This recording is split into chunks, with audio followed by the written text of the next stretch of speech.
Hi everyone, this is Tim. Welcome to North and South Podcasts. Please follow me on Twitter at North Podcasts. Also, you can listen to this podcast, subscribe, share, follow on Spotify and also YouTube at North and South Podcasts. And the entire back catalogue is now available on YouTube. The more likes, shares, if you can share this with 3 people, it's really good for me and the project moving forward.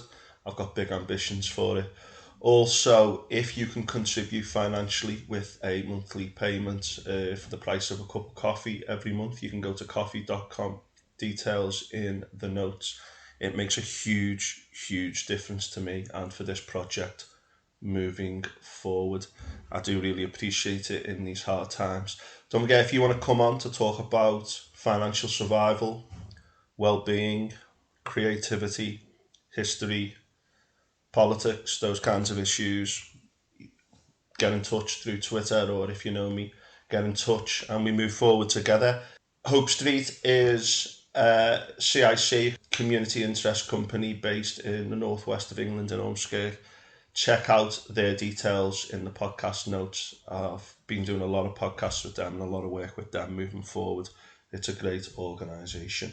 Thanks to everyone who listens regularly as well. I do really appreciate it, and I hope you get something from it, particularly in these difficult times. And I just wanted to start today by talking about those difficult times before I talk about anxiety. First of all, they say that when the United States sneezes, the rest of the world catches a cold.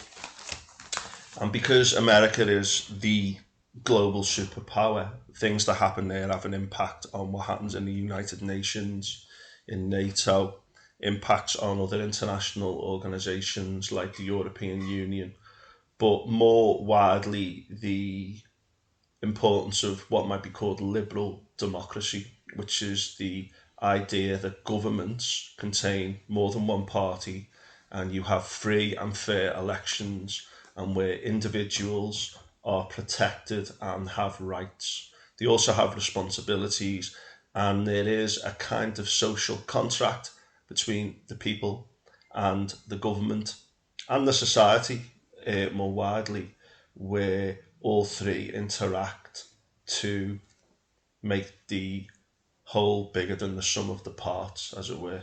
Throughout history, we have had lots and lots of experiments with different things, and it would appear to me that liberal democratic countries are the best example we've got in the world. I had a bit of a disagreement with someone recently, and I'd just like to say, can you think of a better one? Like an oil-based theocracy or a managed democracy or an authoritarian government. If you've got any better ideas, let's hear it.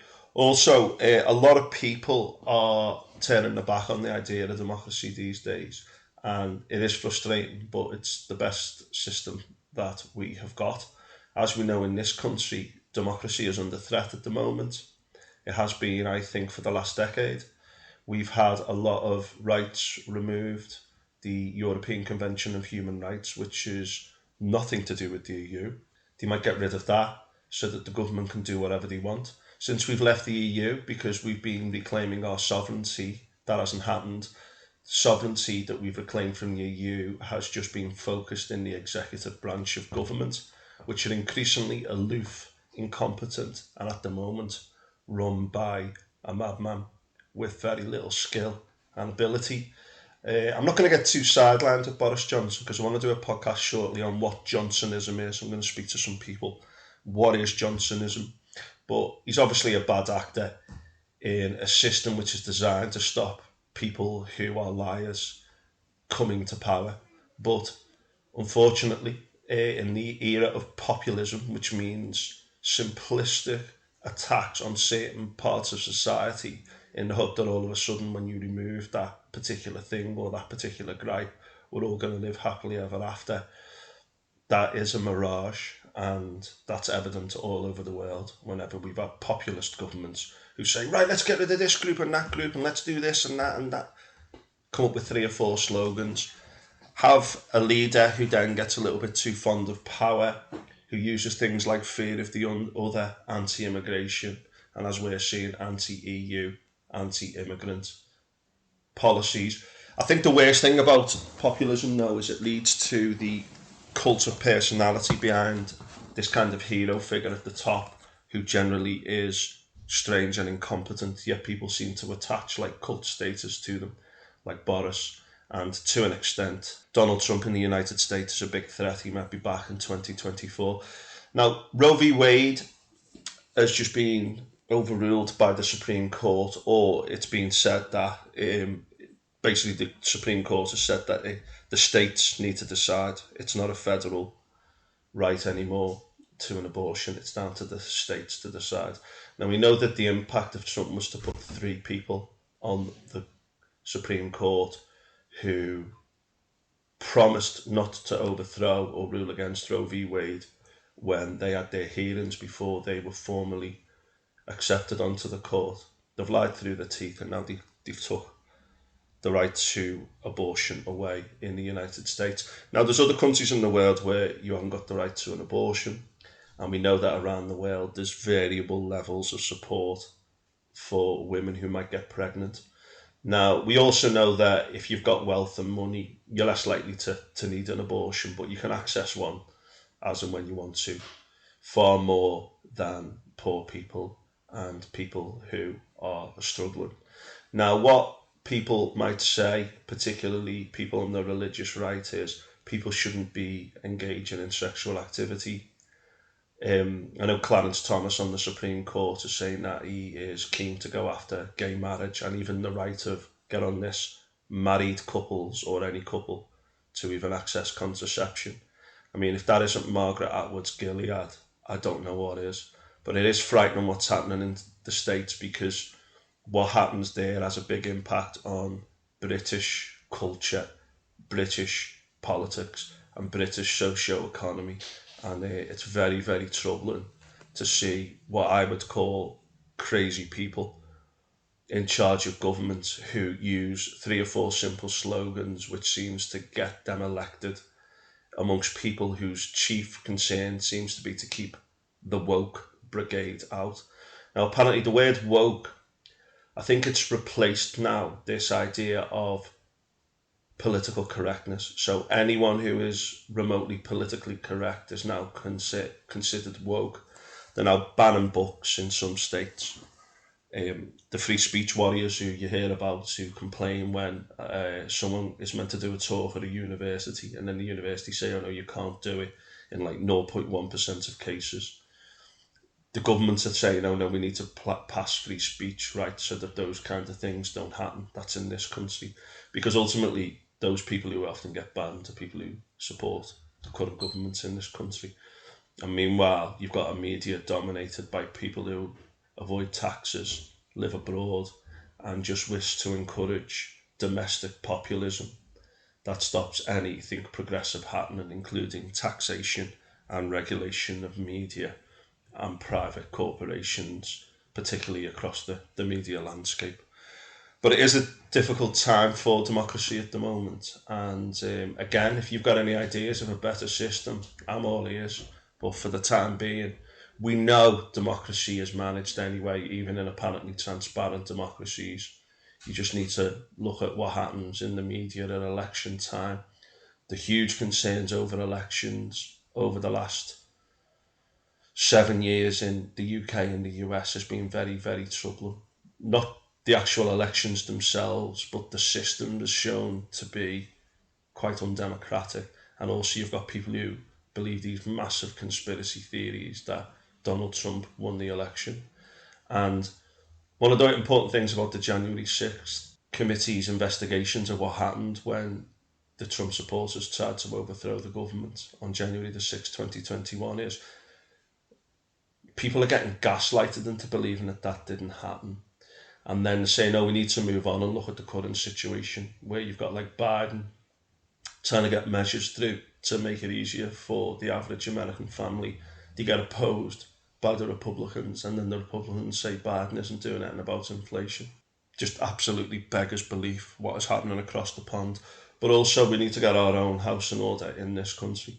We also need people who, as I've said before, know themselves, want to better themselves, and join organisations that accord with their values and beliefs, because we have got a lot to lose. Another thing I'm concerned about is this cult of the individual, whereby apparently politics doesn't matter. You just need to, like in some kind of Hobbesian state of nature, be the better person to rise to the top. And somehow that cult of individualism goes along with turning a blind eye while democracy is subverted and overthrown. But that's another story.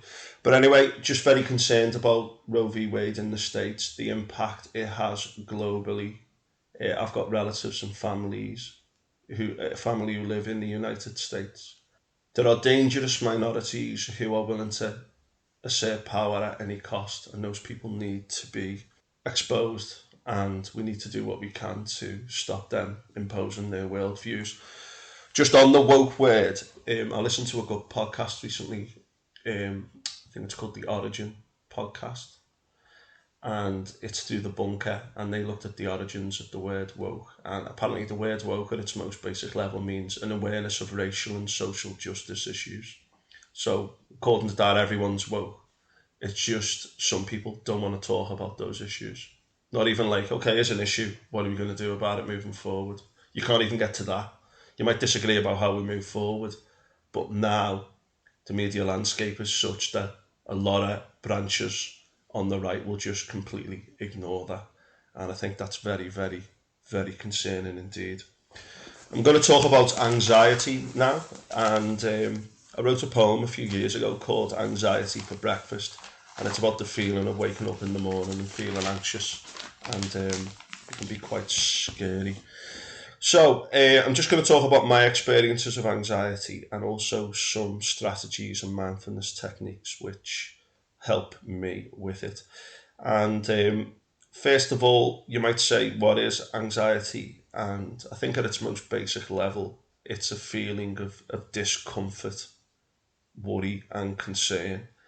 And it's a horrible feeling. It's quite an existential feeling, a feeling that stimulates your fight or flight response, or you just want to get away, or you don't want to be there, or you don't want to be here. It can be quite a profound and scary experience where you say, I don't want to feel like this again. So anxiety is discomfort, a feeling of unease, and that can happen to varying levels. Now, anxiety is useful. As we evolved, it was good to have anxiety and to be concerned about our surroundings and what was going on and what people thought about you, because that was a matter of life and death when we lived in small groups and in nature far more than we do today. And when you have anxiety, it can be quite debilitating because people are scared. You might feel it in your stomach. There might be bodily tension. You might have that fight, flight, or freeze response. And again, some of it's good. That feeling before you do something important, that little bit of anxiety can keep you elevated at that level whereby you need to say, right, this is important, I need to do right. But it can be very debilitating when it's too strong. Now, when I was 4 or 5, I probably developed early signs of OCD, which meant that I liked orderliness. And I can't really remember where that came from. It was just there. And for me, my kind of animal brain, my instinctive brain, kind of valued orderliness. And my rational brain kind of then wanted to say, yeah, this is good when there's orderliness because you're asserting a bit of control over your surroundings. And I don't know if that's the kind of origins of OCD as an anxiety disorder.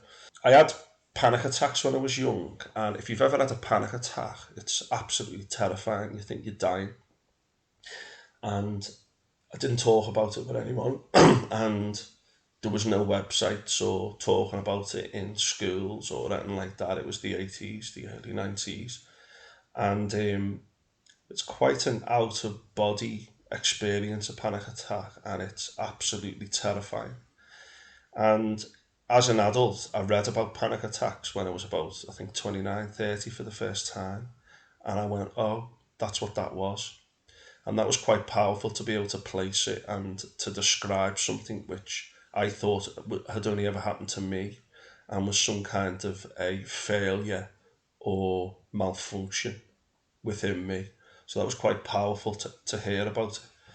I have at times had social anxiety, and people who see me might say I'm quite confident at times, and I can lead fairly well in certain situations and show a lot of confidence. But I do sometimes have a fear of things which is quite debilitating and stops me doing things.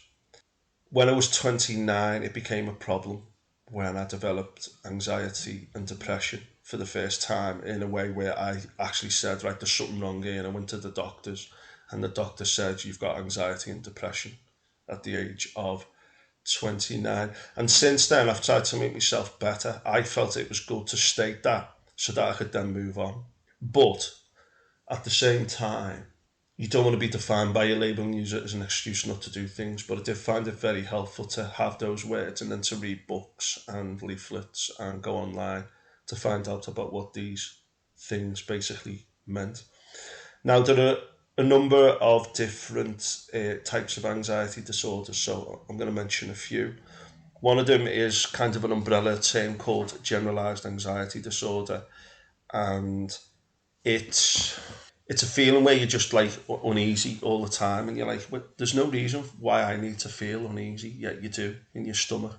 And if you experience that for more than 6 months, that is called generalized anxiety disorder. I've already mentioned OCD, agoraphobia, fear of going outside. Phobia is like an irrational fear of certain things which cannot be explained but are very, very powerful. Panic disorder, which is when you get panic attacks for no reason.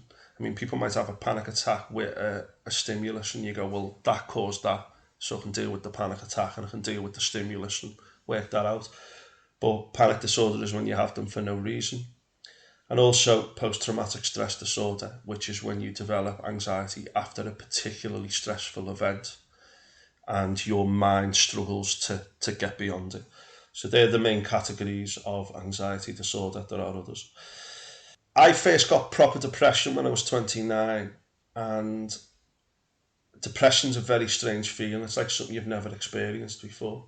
And for me, it was like a black cloud descended on me, and I just felt really bad about everything. It was an emergent property that I just couldn't explain. And then you read about it and go, this is what depression is. And that helped. I think I'd had anxiety before then, but there's often comorbidities with these things where you have different things at the same time. And anxiety and depression are called neuroses. So they're a form of neurosis, which is a more milder form of mental health issue. The more serious mental health issues are called psychoses. So if you've got psychosis, that might be schizophrenia, bipolar disorder, where you might feel fine a lot of the time, but when you become really down, you can be very, very detached from reality, and it can be very scary and require severe treatments. It can also be very, very difficult to pin down what you might call a regular job when you experience bipolar disorder. Now, over the last year or two, I've read a little bit more about ADHD, and you might have heard in my ADHD podcast that I'm awaiting investigation into that. And that's part of neurodiversity, the idea that, say, like 1 in 10 people are a little bit different and our brains work differently, and some of us have autism and ADHD and whatever.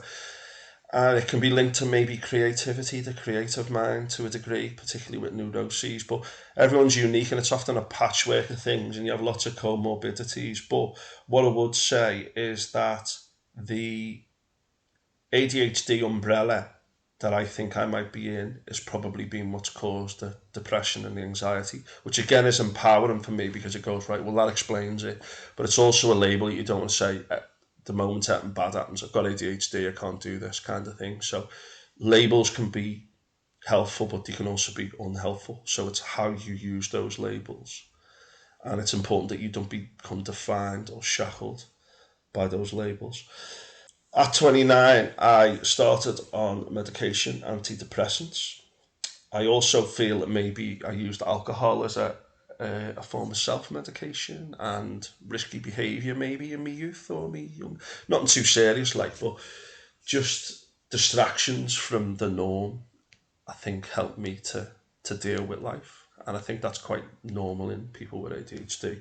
I also have had quite a few rounds of counselling and therapy. One was called cognitive behaviour therapy, and there's lots of different types out there. And if you do it through the NHS, you might have to wait a while. But I would urge people to do it, particularly if you're struggling day to day. You might have to wait a while, and you might have less choice over who you work with as a counsellor, but you can do it privately. And as I've said on other podcasts, if you do it, say, twice a month, it means that for that month you're not having to fork out too much money to better yourself. It's well worth doing. And if you find the right counselling, you find the right technique, it can be very, very helpful. I've found CBT helpful for working on particular things, but from a more holistic perspective, there's other forms of counselling you can get. I did something not long ago called transactional analysis, which involves looking at the kind of sub-personalities that you have within you, like the child, the adult, and the parent. And you go into different things and you say, that's the parent within me. Oh, that's the child taking over. That's the adult. And when you call them out, you then come to a level of what you might call meta thinking, where you're thinking about thinking, and you're going, oh, this is meta, this is that in me. I've often found myself, if I'm having a bad moment at a bad time, saying, right, this is that. And instead of dwelling in that realm, you rise above it and go, this is that. Still unpleasant, but it gives you the tools to navigate it. It might not end straight away, but you can at least say, right, this is this, and it will get better. And I know that this happens when that happens, and I can do this. And then you can move beyond it. Now, what have I found useful in helping with anxiety that I've had through my life and at the moment? Habit formation. Takes 30 to 60 days to form a habit. Making small steps, writing it down, saying, right, I'm going to do this. I exercise every day for 10, 15 minutes. I do yoga or go for a run every morning. And at first it was tough. Now I get up and do it without thinking about it, even though I sometimes don't want to do it. And I just do it. I've got the discipline now. And I first heard that from a motivational speaker a few years ago, and I've read a good book called Atomic Habits by James Clear, which talks about how to get into good habits. It might be waking up and having a banana for someone. It might be waking up and saying, wow, I'm alive and grateful. That first thought, that can be the start of the habit, instead of waking up and going, I hate this job I'm going to. My knees are sore. I don't like that person. Looking in the mirror and go, who's that person looking back at me, that werewolf in the morning? You know what I mean? It's about sometimes just changing those little things, and that can have a big impact later on. I found meditation very useful, and I've used apps to do that, because if you try and meditate by yourself, it can be very hard. So I use two apps, Calm and the Waking Up app by Sam Harris. I recommend both of them. It's very hard, particularly the first month or two, where while you're meditating, your mind's going, this is crap. Go and do something useful. It's very hard, but again, that's part of habit formation.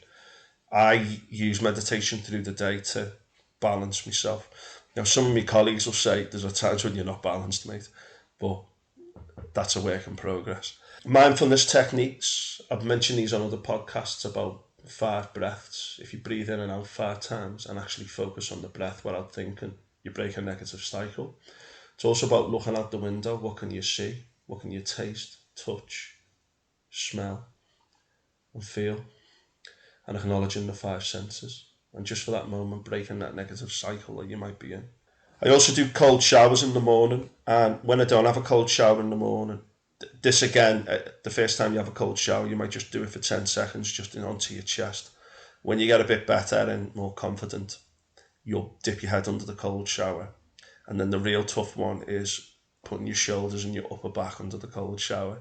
But I now have a cold shower every day, and it's meant to stimulate an immune response and improve your well-being. And I do notice that. Some days when I don't do it for whatever reason, I notice the difference. If I don't exercise and have my cold shower in the morning, I'm definitely more anxious and a bit more down in the morning. That is a fact. And I know that now. So that's why I do those things. Gradual exposure as well can be useful. So if there's something that you don't like doing, gradually expose yourself to it and prove to the subconscious mind that you can do it. and then the rational mind will start to accept that you can do it. So it might be, I'm a teacher, sometimes being observed doing a lesson can be quite anxiety. Well, it can be a form of anxiety. You can say, okay, these things happen, and what you might say is to someone, listen, can you pop into my class period too, just for a minute? And then you get used to the idea of someone coming in and then leaving. And then you might say, listen, I've got a good part of my lesson here. Will you come in and just have a look at this part and tell me what you think? Or, I've got a difficult child in this class. Can you come in and just watch how I interact with that child for 5 minutes? And use the person as a tool. And then when it comes to the observation, you'll have been used to working with that person. And that's called gradual exposure. I'm just using a personal example there. Exercise. Do you reckon exercise is more effective than, or just as effective as being on antidepressants and exercising? So if you have antidepressants and exercise, that produces as much well-being according as just exercising. That's the power of exercise, particularly first thing in the morning. You might be walking the shop, might be walking down the road and back again. For some of you, it might be going up the stairs and down a few times during the day. That is a great start. Food and diet. I'm gluten-free and my mood's better gluten-free. I'm not suggesting everyone should go gluten-free, but get curious about your food and drink intake. I've done a few podcasts about alcohol, which is a depressant, and how people have made positive changes. Diet, explore it. Try not to have things that cause a shock to your body. If you have something that causes a shock to your body, caffeine, sugar, alcohol, drugs, whether legal or illegal, your body becomes dependent on them and it stresses your body out. Get curious. Think of 5 people who you spend the most time with. Are they positive influences on you?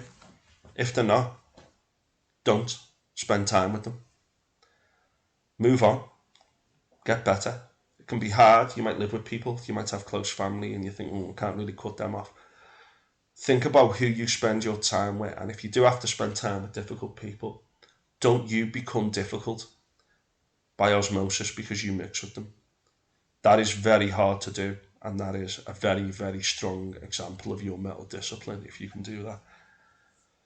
Music. Listen to great music. It can really change your mood. If necessary, dance in your bedroom or around your house. Feel good. Get some bangers on in the morning. On the way into work, put a tune on that makes you sing out loud. On the way into work, if you're on the bus, maybe don't sing at the top of your voice on the bus, but listen to good music that makes you feel good, or positive podcasts or whatever. Try and get into flow states where you're doing something you like and you lose track of time. It's a beautiful feeling. And you just like doing something and it's not dragging, but it's not too demanding. So you're not in your comfort zone, but you're just doing something that has meaning and purpose to it. I get it when I play sport or if I do yoga or whatever. Try and access that as much as possible. It's a beautiful feeling. Write down what you like doing and do it. There's no better way to spend your life. Journaling, solution-based journaling. Write down what's happened that day. What went well, what could be better. What are you going to do the next day? At the very least, write down 3 things you're grateful for. I've spoken about journaling before. Present moment awareness is linked to mindfulness, and it's about sometimes saying, well, look at that church. I'm looking at a church now yonder. Beautiful.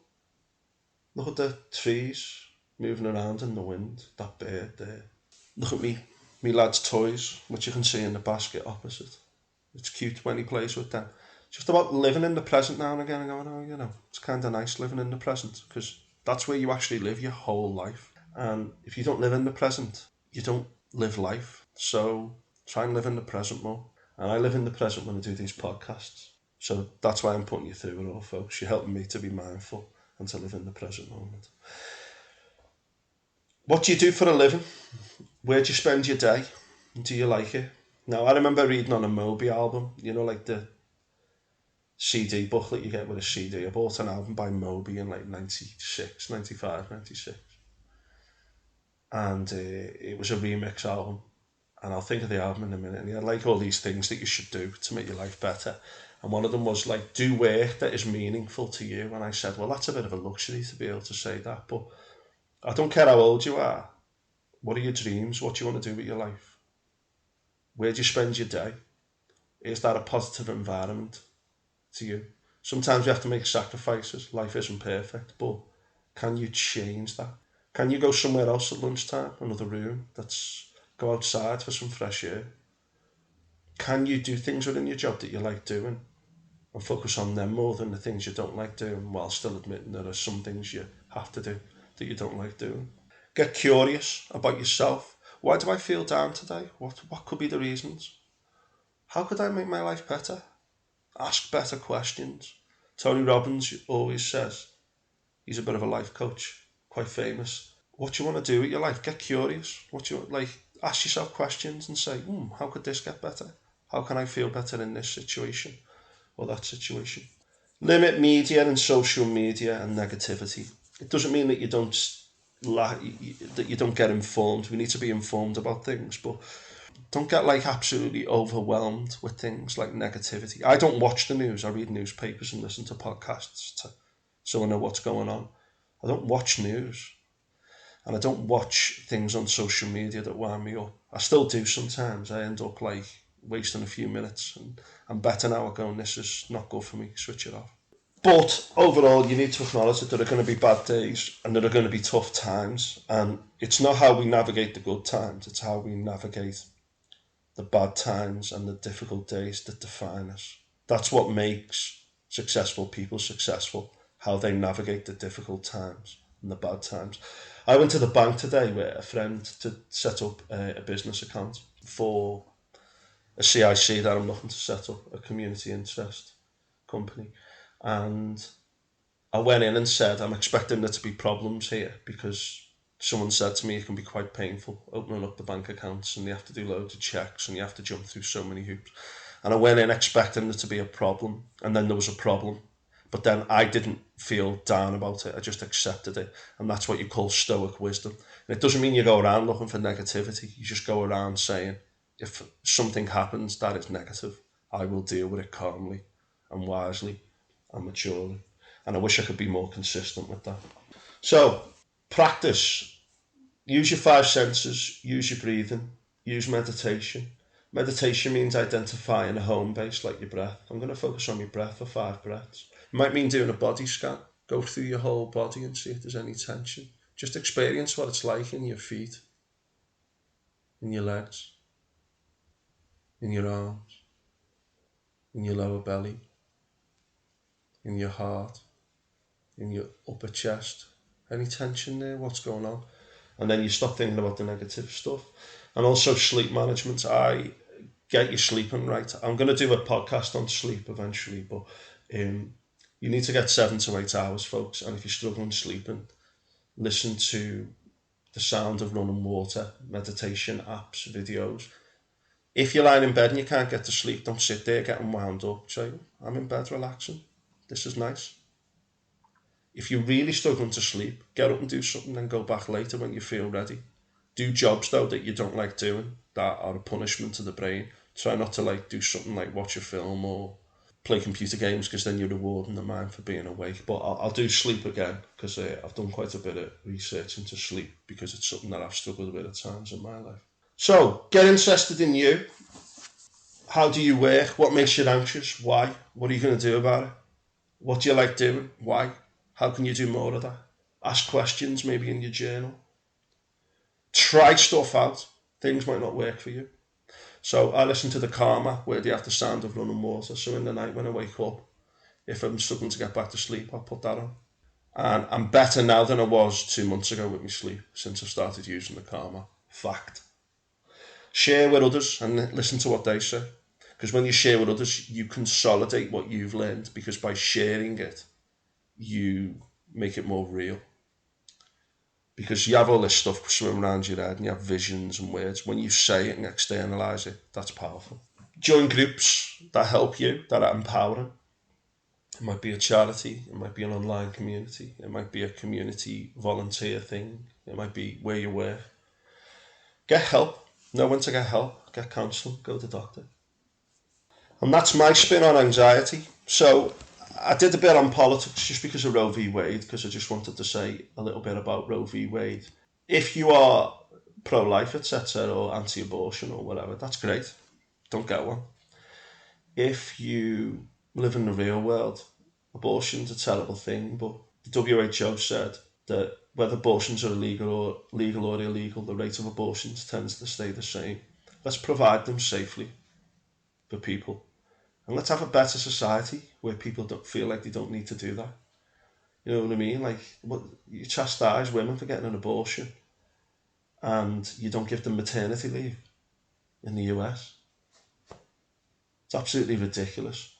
So I just wanted to get that out there and say that there's a lot we can lose in societies to do with transparency, democracy and fairness. And even if you live in a speech marks established democracy, it can very quickly be taken away. And the current government in this country is doing a lot to focus power in the executive, remove scrutiny and take power away from the judiciary. So be very wary of that. And don't let politics get you too anxious, folks. And anxiety can be debilitating. Take control of it. Don't let it define you, but help it to make you a better person. Take it easy.